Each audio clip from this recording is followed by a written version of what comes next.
fans line up to hear how Bethesda plans to save Fallout 76. Photo, Ethan Gach, Kotaku. I'm a little worried. I overhear someone say while we wait in line for Bethesda's fan event at PAX East. There's a live queue. But the live panel came and went without incident. No one asked awkward questions. No one heckled. No one threw a plastic Fallout 76 bag loaded with rotten tomatoes at the developers. Whatever people on the internet might say about Fallout 76 or Bethesda in the wake of its terrible launch, the fans at Bethesda's Game Days event haven't lost faith. From what I heard, it sounds like they're making Fallout 76 into a game one actually want to play. Nadav Kolodner, a fan and modder of previous Fallout games, told Kotaku at the event while sitting at the bar. He abandoned the game after only playing for around 6 hours the weekend the game launched and doesn't remember the period fondly. People were crashing servers, and taking game-breaking items and bringing them into starter areas, and setting off nukes that blew up the whole map to crash servers, he said. Kolodner was referencing an incident from the first weekend when a number of players who had reached the end game from playing during the beta period crashed the server they were on by launching too many nukes at once. Screenshot, Nikaru93, YouTube, I was online when that happened and that was not a fun experience, he said.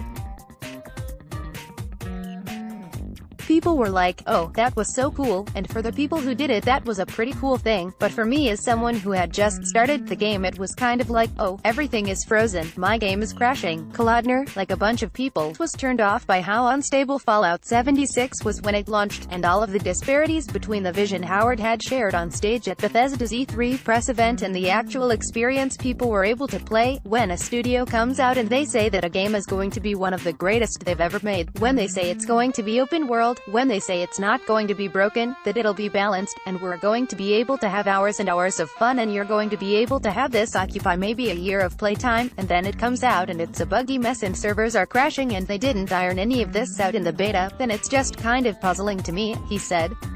Bethesda did not go easy on the bartenders. Photo, Ethan Gach, Kotaku. This is the second year that Bethesda has hosted a fan event adjacent to PAX East. Across the street from the Boston Convention and Exhibition Center, a motley collection of gamers descends on an Irish pub and the Comedy Theatre above it to pay homage to the company responsible for some of the best open-world role-playing games ever made. Or to play the hands-on demos for Rage 2. And in some cases, just to snag the free t-shirts Bethesda gives out. There's also free booze and food for anyone who happens to show up, which is part of why the event attracts a line that snakes out into the lobby of the adjoining hotel. Whether it's the Fallout and Elder Scrolls-themed cocktails or the piles of hamburger sliders and baked macaroni sunbathing beneath pale heat lamps, the people I talked to inside were, for the most part, all on board with what Bethesda's doing with Fallout 76 going forward. Those plans, best summarized in a year-long roadmap that Bethesda released in February, revolve around rolling out timed seasonal events, slowly adding new gameplay features, and eventually introducing dungeons, 4-player raids, and more story content. In the over 100 days since it came out, Fallout 76 has received 7 numbered patches and plenty of hotfixes. Some have improved stability and removed bugs, while others have done just the opposite. The latest updates have also been adding new content, though, which has given players something more positive to focus on.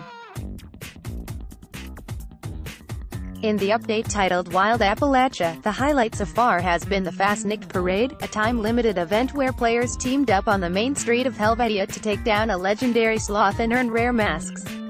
It's brought people together in a way the game's existing public events and endgame nukes hadn't.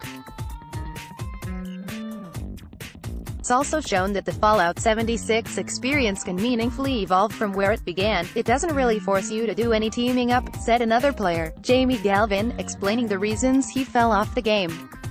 You're kind of just doing a solo game with other people there. The Fallout 76 panel at Bethesda Game Days, from left to right, Chris Mayer, Development Director, Nate Perkypile, Senior Artist, Sean Baptiste, Influencer Manager, Jess Finster, Senior Community Manager, Todd Howard, Executive Producer, Ferret Baudouin, Senior Designer, Screenshot, Bethesda, Twitch. Galvin came to the event with his friend Derek T, who said he sees events like Fastnic as a way out of that. If it's meaningful in the world in some way and has other players coming together for a common goal, I see that as a good option, he said. The loneliness in the game goes beyond just the options for engaging with other players, though. Everyone I spoke with at the event was also desperate for Bethesda to add non-player characters to the world. I'd prefer NPCs instead of just little robots everywhere, said Rachel King, who has put over 100 hours into the game. The other Fallout games, I got really into the story. This game, if I didn't have a group to play with, I probably wouldn't be playing anymore. Michael Southwell, who arrived to the event decked out in a faux leather Fallout 76 jacket, agreed. I think if they just add more stuff to do, more NPCs, he said. When you listen to the radios or the holotapes, you're like, oh my god, I want to know this person, but then it's either they're dead or they're a robot or something. Fans who attended the event were given t-shirts and Vault Boy masks to commemorate the occasion and terrify people they meet on the street. Photo, Ethan Gach, Kotaku. The panel discussion at PAX East made him more confident about the future of the game, he said. I think the fact that they're acknowledging that it's been a bumpy road, like, a really bumpy road, they're not just like, oh, whatever, we'll get past it, they're actually paying attention and listening, he said. That makes me feel a lot better. Southwell said he was talking specifically about a moment early in the panel discussion, when Director Howard talked about the game's ups and downs. For the Bethesda diehards, that's apparently enough. Another fan, Jessica Kelly, said she is so happy with where Fallout 76 has gotten to after its rough start that she started spending more money on it. Her first big spend was upgrading her account to the $80 price Centennial Edition, which netted her the celebratory Vault Boy saluting emote.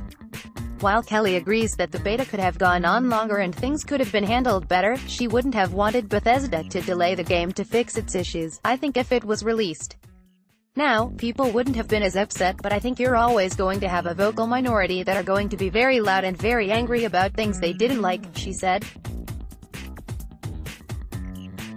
For Kelly, it's been a great experience, despite the bugs.